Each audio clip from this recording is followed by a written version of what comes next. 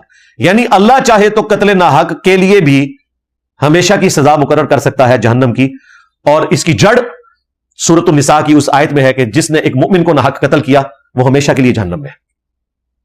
بعض محدثین نے کہا ہمیشہ سے مراد جو ہے وہ a long period of time ہے, لیکن حدیث میں بھی آیا کہ یہ 2 گناہ ایسے ہیں کہ جن کے بارے میں اللہ تعالیٰ گرفت فرمائے گا. مومن کا قتل ناحق, وَلِعَوْذُ بِاللَّهِ تعالی. اسی لیے بخاری اور مسلم میں حدیث ہے کہ قیامت کے دن سب سے پہلے قتل کے مقدمے کا فیصلہ ہوگا. حقوق العباد میں سب سے پہلے قتل کا مقدمہ ڈسکس ہوگا.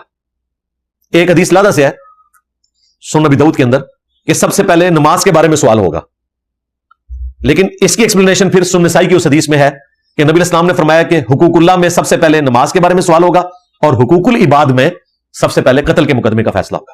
آپ دیکھیں قتل کے مقدمے والی حدیث بخاری مسلم دونوں میں ہے کہ قیامت کے دن سب سے پہلے قتل کے مقدمے کا فیصلہ ہوگا. اور وہ فیصلہ کیسا ہونا ہے؟ جامع ترمذی میں حدیث ہے, سنن ابن ماجہ میں بھی حدیث موجود ہے. نبی صلی اللہ علیہ وآلہ وسلم نے فرمایا قیامت کے دن مقتول جسے ظلمن قتل کیا گیا دنیا میں, وہ اپنے قاتل کو پیشانی کے بالوں سے پکڑ کر گھسیٹتا ہوا اس حال میں کہ اس کی اپنی رگوں سے خون بہ رہا ہوگا, یعنی وہ خون تازہ ہو جائے گا جو دنیا میں اس نے قتل کی تکلیف کاٹی تھی, وہ علامت کے طور پر ظاہر ہوگا. ظاہر آخرت میں تو وہ تکلیف والا معاملہ نہیں ہے اس کے لیے.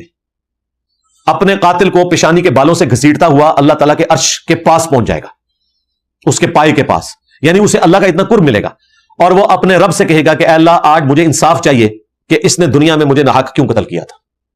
ظاہر یہ اس صورت میں ہے کہ اگر اس کے بدلے دنیا میں اسے سزا نہ ملی, اگر سزا مل گئی تو آخرت میں اس کی بخشش ہے, لیکن دنیا میں سزا نہیں ہوئی, جو اکثر اوقات نہیں ہوتی, لوگ غائب ہو جاتے ہیں, اندھے قتل ہوتے ہیں, تو وہ آخرت میں پکڑے جائیں گے.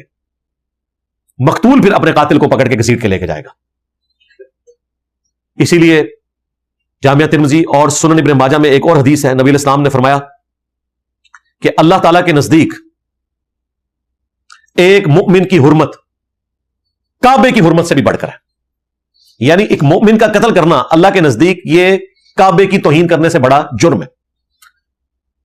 اور اس کو سپورٹی وہ حدیث بھی ہے, وہ بھی جامعہ ترمذی اور سنن ابن ماجہ میں ہے کہ اللہ تعالیٰ کے نزدیک پوری دنیا کو تباہ و برباد کر دینا یہ چھوٹا گناہ ہے بنسبت اس کے کہ کوئی شخص ایک مؤمن کو قتل کرتے.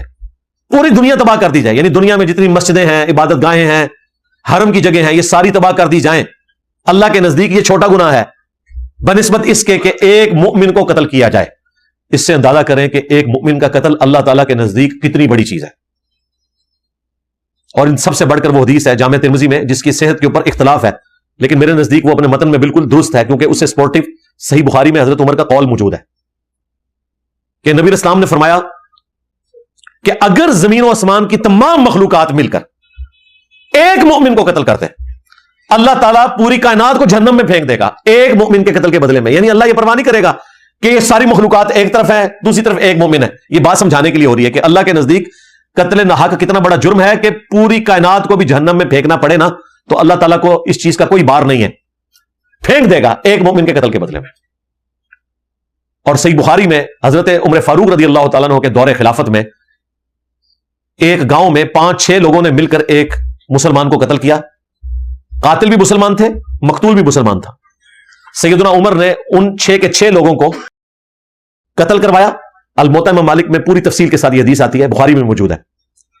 اور پھر حضرت عمر نے فرمایا کہ اگر یہ پورا گاؤں بھی اس ایک قتل میں شریک ہوتا تو میں اس چیز کی پرواہ نہ کرتا کہ قتل ہونے والا ایک ہے, میں پورے گاؤں کو قتل کروا دیتا.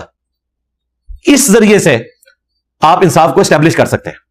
اور یہ حضرت عمر نے کو اپنی طرف سے بات نہیں کی ہے, نبی اسلام نے بھی یہی کیا. بخاری مسلم میں حدیث ہے, ایک چرواہے کو قتل کیا تھا کئی لوگوں نے مل کر, اس کی آنکھ نکالی, اس کے جسم پہ زخم لگائے, ہاتھ پاؤں توڑے. نبی اسلام نے بھی ان سارے لوگوں کو اسی تکلیف سے گزار کے قتل کیا ایک بندے کے قتل کے بدلے میں. تو اللہ تعالیٰ کے نزدیک ایک مؤمن کی جان کی اتنی بڑی حرمت ہے. ان چیزوں کو ہلکا نہیں سمجھنا چاہیے. یہ میں نے موقع غنیمت جانا نور مقدم والے کیس میں کہ میں ان تمام احادیث کو اور آیات کو دوبارہ سے بیان کروں تاکہ لوگ قتل کے حوالے سے تھوڑے ایجوکیٹ ہوں. یہاں تو بات بات کے اوپر ہماری ینگ جنریشن کو, جین زی کو غصہ آ جاتا ہے اور وہ اپنے چچا کی پسٹل نکال کے, ماموں کی پسٹل نکال کے, ابا جان کی پسٹل نکال کے تو اپنے ہم عمر بچوں کو جا کے فائر مار دیتے ہیں, چاہے پوری زندگی پھر وہ ذلیل ہوتے رہے. اس لیے میں نے بارہا حکومت سے بھی ریکویسٹ کی ہے کہ جو لوگ جیلوں میں پڑے ہوئے ہیں نا, ہفتے میں ایٹ لیسٹ ایک پرائم ٹائم کے اوپر پروگرام چلنا چاہیے جن میں جیل میں جو لوگ اپنی زندگی کاٹ رہے ہیں نا ان کے لائیو انٹرویوز دکھائے جائیں باہر والے لوگوں کو. میں کہتا ہوں جو اس سے ڈیٹرس ہو سکتی ہے نا اور کسی چیز سے نہیں ہو سکتی. کئی ولاگرز نے اپنے طور پر جیل کی اندر کی زندگی جا کے آبزرو کی ہے, ولاگز بنائے ہیں اس کے اوپر, وہ دیکھ کر اتنی عبرت ہوتی ہے. پھانسی گھاٹ دکھایا جاتا ہے, یقین کریں وہاں کو بندہ لٹک نہیں رہا ہوتا, آپ ویڈیو میں دیکھ کے خوف کھا جاتے ہیں. پھر ان لوگوں کی آپ لائف سٹوری سنیں کہ کس طرح جذبات میں آ کے اس وقت انہوں نے بندہ مار دیا, کوئی 20 سال سے سڑ رہا ہے, پیچھے اس کی ماں بھی مر گئی, باپ بھی مر گیا, ٹھیک ہے, کوئی قریبی رشتے دار مر گیا, وہ اندر بےچارے اس طریقے سے ذلت کی زندگی کاٹ رہے ہیں. اور اس وقت ایک جذباتی فیصلہ تھا. ہمارے جو ایک بزرگ تھے علامہ وحید الدین خان صاحب رحمہ اللہ تعالی, پڑوسی ملک انڈیا میں, انہوں نے باقاعدہ ان جیل کے قیدیوں کے انٹرویوز اپنی بک میں ڈسکس کیے ہوئے ہیں. کئی قیدیوں نے تو یہاں تک کہا کہ اگر آپ کو کوئی تھپڑ مارے نا تو آپ دوسری گال بھی اس کو پیش کر دیں, اسے کو یہاں بھی مار, میں تیرے اوپر ہاتھ نہیں اٹھاؤں گا. ایسا ڈنگ نکل جاتا ہے اندر جا کے کہ یار اس وقت بس میٹر گھوما, پھر پوری زندگی کے لیے ذلیل ہو گیا. اور اکیلے ذلیل نہیں ہوئے, اپنے گھر والوں کو بھی ذلیل کیا. اتنا پیسہ لگتا ہے. اور پھر قبائلی سسٹم کے اندر اگر آپ کے پی میں چلے جائیں تو نسل در نسل دشمنی چلتی ہے آگے. یہاں تو کچھ سال پہلے میں نے وہ ویڈیو دیکھی تھی, 5 بھائی ایک جگہ پہ رہ رہے تھے, بل زیادہ آنے کے اوپر ایک دوسرے کے اوپر فائر کھول دیے اور ساروں کی لاشیں پڑی ہوئی ہیں. اس ٹائم ریئل ٹائم ویڈیو کسی نے بنا کے تو وہ عام کر دی تھی, وہ تکلیف دہ ویڈیو دیکھی نہیں جاتی. یہ سال ڈیڑھ پہلے گجرا والا میں ایک بھائی نے دوسرے بھائی کو قتل کر دیا بجلی کا بل زیادہ آنے کے اوپر, بعد میں پوری زندگی پھر ذلیل ہوتے ہیں. تو ان چیزوں سے عبرت حاصل کرنی چاہیے. یہ قتل کرنے کی خبر سننا, قاتل کو سزا کا سننا, یہ ٹی وی پہ تو آپ کو بڑا نارمل لگ رہا ہوتا ہے. جو جیل میں وقت گزار رہا ہوتا ہے نا, تکلیف وہ کاٹ رہا ہوتا ہے. کتنی مشکل زندگی آپ سوچ نہیں سکتے. یہاں تو ایک لمحے کے لیے بجلی چلی جائے تو پریشانی ہوتی ہے, انٹرنیٹ بند ہو جائے تو پریشانی ہوتی ہے.